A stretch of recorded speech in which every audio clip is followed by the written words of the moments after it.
Hello YouTube, it's 6:41 p.m. on July 2nd, 2009. This is my first podcast on this account, and the topic that I'm going to be covering in my podcast is LDRs, or long distance relationships. Now, I'm sure some of you people out there who have never been in one or don't know anybody who has been in one are probably wondering what that is. A long distance relationship is exactly what it sounds like. It's a relationship between two people that are long distance. For example, me and my boyfriend. I live in Maryland, he lives in Texas. It's a really hard thing to go through. I can tell you right now that every night I cry because I'm not in his arms. And he knows that. And him and I both have lost a lot of sleep from not being with each other. It's been really hard. But we've made it, and that's all that matters, right? There are different ways to cope with it, which is what I've been doing, like my podcast here. This is how I'm going to cope with it until I can be with him.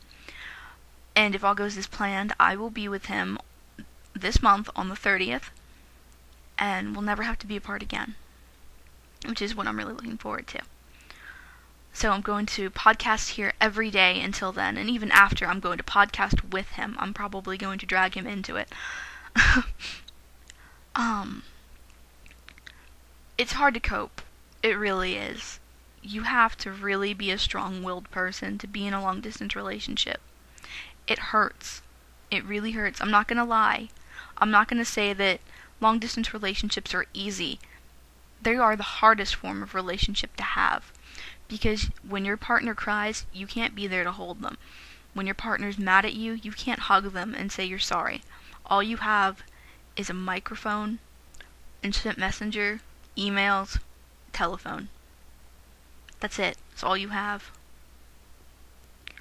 But I found that it's becoming a little easier for me to deal with, thanks to a site that I call The Fad, or Loving from a Distance, which is a free website ran by a long-distance couple, Frank and Michelle, who made this site in order to help other long-distance couples cope.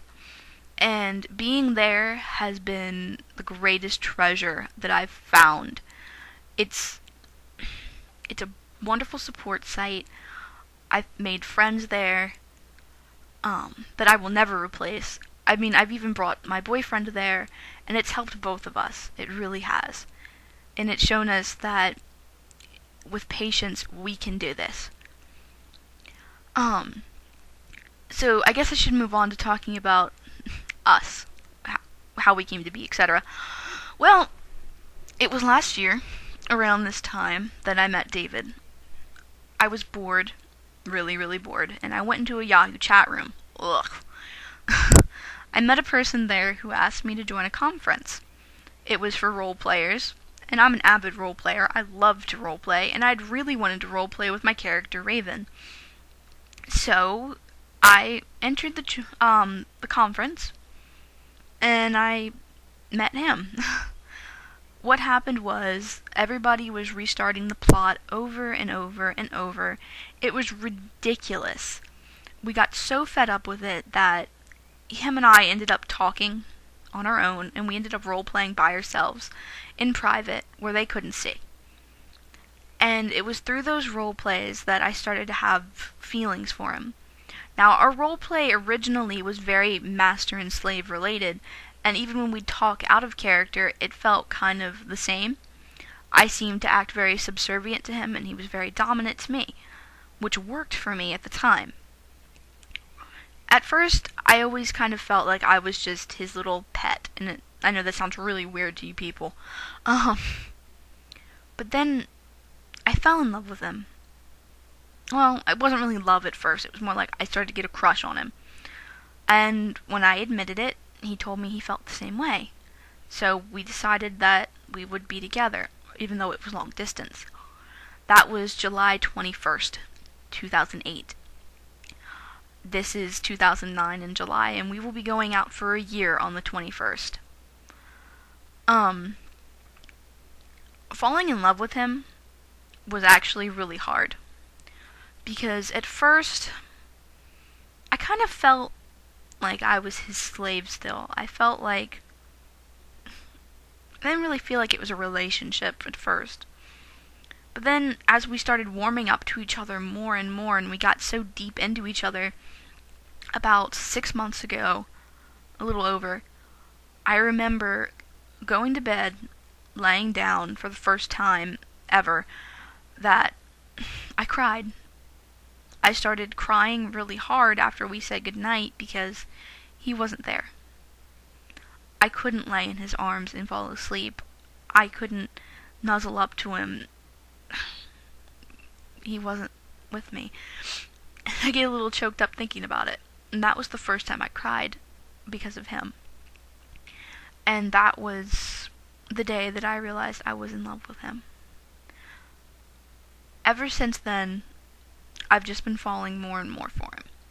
Our relationship hasn't always been perfect. I mean, God, every relationship has its trouble, even we have. We've had our fights, we've had our drama, but we've gotten through it with each other because we've learned that we're mature enough that even though we have a little spat over something stupid, or one of us pisses the other one off and then we just don't want to talk to each other for about an hour, that we're just being immature and we have to move on. We have to get past it. And that's what we've been working on a lot recently. He's been working on with me, getting me to tell him when I have a problem.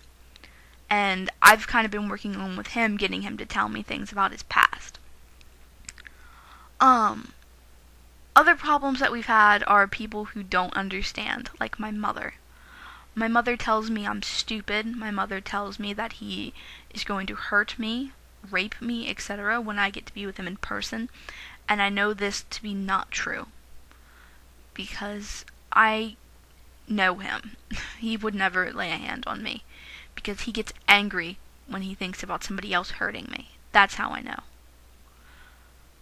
I mean, God, my parents aren't the best. I won't even get into it. But he's been there with me through a lot of it. He was there for me the night my grandmother died, which was a big deal for me. That night's kind of a blur, but I remember when I found out, I remember crying hysterically to the point that he couldn't even tell if I was laughing or crying. But that night he was supposed to go play D&D with his friends, and I remember hearing him tell them to go on because he was not going to leave me like that. And he stayed up with me till 2 in the morning while my parents went to the hospital to take my grandmother off of life support and everything. And it was really hard. But yeah, people like my mother, back on that topic, I went on a tangent, woo! Back on the topic of my mother, she tries to ruin it for us. She tries to make sure that we can't be together by turning off my internet or trying not to send the letters that I want to send him. She's tried to take away my necklace that he gave me. It's a lot of things. And like I said, it's been very hard. But we've done it. Do I think long-distance relationships work? A lot of people ask me that, because I've been through a couple, and those ones didn't work, but they ask me it all the time, and I always say, yes, it does work. It works if both parties are equally into it, if both parties understand each other's terms, understand each other's pains, etc. It works, but it takes a lot of effort. Do I recommend it? No.